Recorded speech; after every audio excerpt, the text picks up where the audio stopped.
That was great. Thank you. I don't know if like me, every time you hear the song "Holding Out for a Hero," you think about the film Short Circuit and Johnny Five, but probably until the day I pass away, that's going to be what I think about when I hear that song. They often say that when it's time to give or at least I was taught, that when you're going to be giving a speech or a short talk, or in this case, a sermon, it's nice to be able to put people into the space that you're thinking about. And you can often do that by starting with a date that readers are really going to connect with, or people that are listening to you, so they can put themselves in the position of knowing maybe what they were thinking or feeling at the time. I'd like to give you a date now, which is November 5th, 1955. It's a date I'm always going to remember. Maybe some of you out there remember it as well. It's the date that Dr. Emmett Brown fell off his toilet, and he banged his head, and out of that he was able to draw the flux capacitor, which is the thing that makes time travel possible. It's from the film Back to the Future, which came out in 1985. And the reason I bring it up is that part of the sermon today is going to be, for me, a little bit of a time travel. I'm going to talk a little bit about my life. But I really do have a date, which is, I didn't know it at the time when I was young, but it's become super important to my life and to all of yours as well, which is June 28th, 1969. If that doesn't strike an immediate response in your brain, that was the night an early morning raid occurred at the Stonewall Inn in Manhattan. Large groups of people rioted over the next several days. It was mainly about having spaces where members of what they called themselves at the time the gay community could be free to express their sexuality without fear of being arrested or harassed. The commemoration of that day with a march 1 year later in New York, and it happened in 2 other cities simultaneously, were the first pride parades that were ever recorded. You know, thinking back about Back to the Future, I'm pretty sure I didn't see that movie until 1986. And that was a big year for me. I started 3rd grade at Miami Elementary, Indians, in Lafayette, Indiana. It was also the year my mother went away to prison. And I spent the next 5 years living with my grandparents, first in Lafayette and then the very tiny town of New Richmond, Indiana, which, if you have any connection to it at all, it's because you remember they filmed part of the movie Hoosiers there, which should tell you that it symbolizes small-town Indiana almost better than anything I could think of. The scene where you're going in at the start of the film and you look down on this little tiny town, well, that's New Richmond. I can't recall during the visits with my mother over those next 5 years when she came out to me as a person. Could have been the time we were in Westville, which is in northwest Indiana, in the maximum security facility. Could have been in Camp Atterbury, which is just south of Indianapolis. But I think I recall it being in the Rockville minimum security facility that she first told me. I just knew I was entirely ignorant about what any of that meant, because she was the very first person I truthfully had ever heard of who might be gay. I was a small-town young kid who came from a family that would best be described as struggling along the margins. You either ended up as a blue-collar worker or leading to a life of crime. My family's got a strong dual background. I can recall my grandmother acting as if prison had somehow forced my mother into this lifestyle because, as I recall, she said, well, it's an all-women's prison. I confess I had no idea sections of America were being ignored during this period for the HIV/AIDS epidemic, which was disproportionately affecting the LGBT community. You know, coincidentally, this was the same time period when the UUA developed a welcoming congregation program, so congregations could address homophobia and later transphobia in their communities. Our church here in Indianapolis is a welcoming congregation. You know, since 1984, UUs have performed commitment ceremonies and marriages for GLBTQ plus couples. Nationally, there's been great progress, and marriage equality is just one example of that. You know, just a few years ago, Stonewall Inn was designated as a national landmark. And I saw just this past week that the NYPD police commissioner apologized for the riots there in 1969, stated that the police department were, quote, wrong, plain and simple. The actions and the laws were discriminatory and oppressive, and for that I apologize. But, going back to that time period, if you flash forward just a few years, I'm a little bit older. I have a much more ridiculous facial hair situation. In high school, I grew this ridiculous goatee that looked a little bit like me and the Merciless. It was a wonder that for all of you that know Stacy, she ever agreed to go out with me. I think one of the first requests she had once we had been dating a few months was, "Can you cut that atrocious thing off your face?"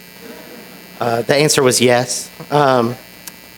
During high school, I'd come to tolerate the fact that my mom had a girlfriend who lived with us. Sue was a nice person. She enjoyed playing basketball with me. We played a lot of video games on the Sega. I still have it. It's a great Sega. It's been working 26 years strong now.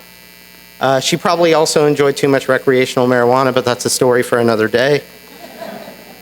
I was a kid who still felt a little grossed out when my mom and Sue would kiss. I remember occasional trips to the Halstead neighborhood in Chicago, where I would be nervous somehow. I recall that gay people may somehow convert me or do something egregious to me. I wasn't sure exactly what that would be. I still didn't really know any couples besides my mom and Sue. There wasn't a large group of people coming through our apartment in Chesterton, Indiana, who could make me understand that there was a divergence of love, that there were other ways that you could live in America. In the same time period, we had the grunge era, which I grew up in, so it still remained very important to me. This was a time period where I realized women could rock. Who didn't know that before? Yeah, I knew that women could rock. They claimed space for themselves, showing that there were women who didn't have to conform to the norms of society, and they could be stars. This was also the time I recall that the very first person I knew that was like famous, that I knew, passed away from HIV and AIDS, which was Freddie Mercury passed away during that time. And I looked it up because I thought I remembered this in my head, but I recall Kurt Cobain telling a story. He was the lead singer of Nirvana. A story about the gay friend who saved his life and giving an interview where he stated he was, quote, gay in spirit, and he guessed that he could be bisexual. This was also the time that one of the first open gay ministers was serving in Unitarian Universalism. He gave our opening words today. That was Reverend Mark Bellatini. He was chairing the committee at that time, which helped to establish the hymn book that we're singing from today. He's the Reverend Emeritus of a large congregation in Columbus, Ohio. In 1998, Stacy and I had a wonderful daughter who many of you know, and who wrote the reading you just heard earlier about Pulse. I can recall time periods of painting her room bright pink in one home with all the Disney princesses on the wall. It was like a Pepto-Bismol pink, that if the sun shone in correctly, it made a pink reflection out onto the street outside because it was a second-story window. I recall the things you would do with a child when they're super young, like the first day of school and walking her the one block from the house to the front door. I can't recall in my head the first time I thought that maybe my daughter was gay. How do you know as a parent? I guess during that period, I'd certainly become more tolerant than I am now. Or scratch that. I'd become more tolerant now. I was more tolerant then. I'm much less tolerant now. But I wasn't even sure what it would mean to be accepting, let alone celebrating that as a possibility. There was the time she started going to the Our Whole Lives program in 4th grade. And I'm pretty sure she quickly became more knowledgeable about sexuality than I myself may have been at the time. She came home to tell me things that I wasn't sure that I had to look up whether they were correct or not. This is probably a good space for me to talk just a little bit about AL. This is a comprehensive, age-appropriate sexual education program, which has offerings from kindergarten through adulthood. It was started through a collaboration between the UCC and the UU-Face in the 1970s. The values it professes to hold at its core are self-worth, sexual health, responsibility, justice, and inclusivity. My personal experiences, this could not have been truer for my daughter. AL is something this church has been involved with for a very long time. Some of you out there in the crowd may have been involved in teaching some of the youth over time. Currently, we partner with other UU-affiliated institutions to have a citywide AL-based program. Our daughter found the opportunity to ask some of the questions she had, super affirming for her health. And she gained a greater understanding of herself. I can't think of anything I would praise higher than the benefits she received from Al.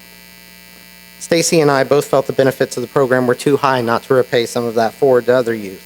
As soon as Isabella aged out of us being able to teach her, we became certified to teach junior and senior high school age youth.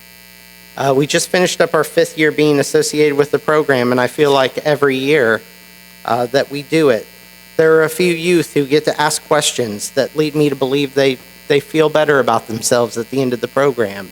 And I can't think of any benefit that I feel better about that I've done in adulthood than having the ability to have youth feel better about themselves.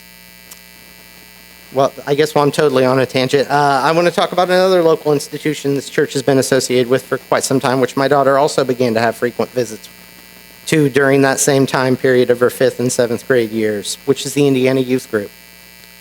IYG is a drop-in center for youth ages 12 to 20 that identify as lesbian, gay, bisexual, transgender, queer, questioning, and more. Youth who are allies to those LGBT plus folks are also welcome. They provide services, activities, affinity programs, referrals, and a space to hang out and have fun and feel safe. UU&I has been providing hot meals several weeks a year to those youth who come to share a safe space. This organization gave my daughter the opportunity to connect with others in her community, even before she knew that it was part of her community, or I guess had told other people that it was part of her community. Something so many youth from small towns never got the chance to do in the past, or even now in the present. It might only still be possible by connecting people through the internet. You know, I think back how curious it is to how one can go from accepting something to genuine caring about something. I can't recall when this transition happened for me. It may have been that I was so interested in the study of the creation at the time in grad school of what made someone white. You got to hear a sermon about eugenics earlier this year, which is usually a room-clearing topic. And I did a lot of study on that in America, and I could see the parallel of how one could create an otherness in their community. And maybe I wanted to break that down. It may have been that I just saw so much racism in my country, and I recognized this is just another form of bigotry. To put myself into that argument. Maybe it was the conversation that was happening during that time period around the military, around don't ask, don't tell. Perhaps it was just I've always been a curious person, and I just set out to learn more and realize that all of our struggles are bound up together.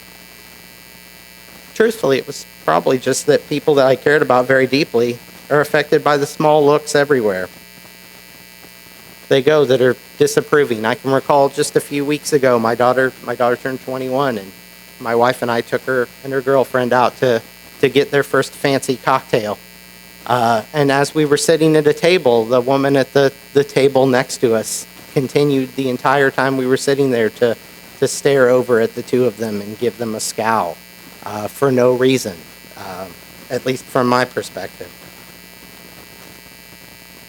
The comments that I get all the time when I tell people I have a 21-year-old daughter, and they say, I bet you have to really keep the boys away. And I go, no, that's not really an issue.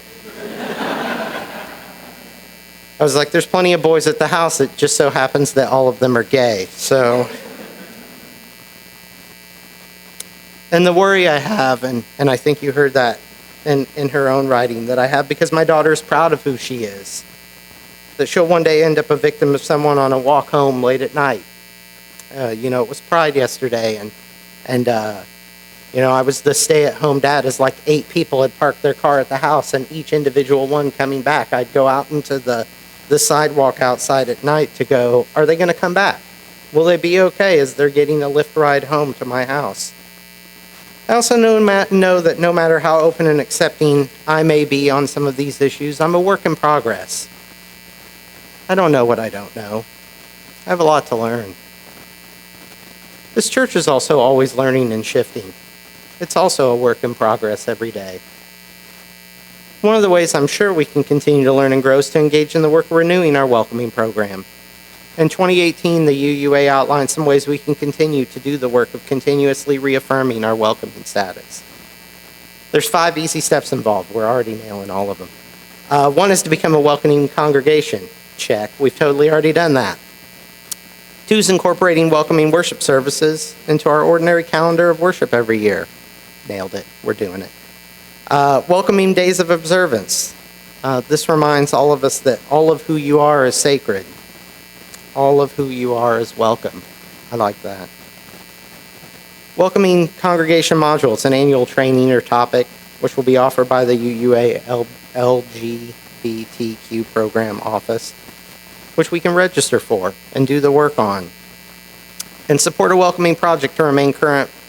Welcoming congregations may donate a sizable donation to a local or national organization or project which uplifts the LGBTQ plus communities.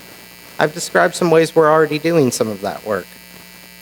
Every day we can be changing the world by changing people's perception of our friends, our neighbors, our co-workers, and our loved ones. Don't be afraid to continue down the pathway of your journey wherever you might be on that road. We can all meet at the end when we get there. I'd like to leave you with the words of Reverend William Sinkford, who's the past president of the Unitarian Universalist Association, who said this: "We know from our own experience the many blessings that gay and lesbian people bring to our communities and our congregations. We know from our lived experience in religious community that differences of faith, of race, and of sexual orientation need not divide us. That diversity within the human family can be a blessing and not a curse. Unitarian Universalists affirm that it is the presence of love and commitment that we value. For Unitarian Universalists, it's homophobia that is the sin, not homosexuality. May it be so. Blessed be." If you could rise and bow your spirit for the...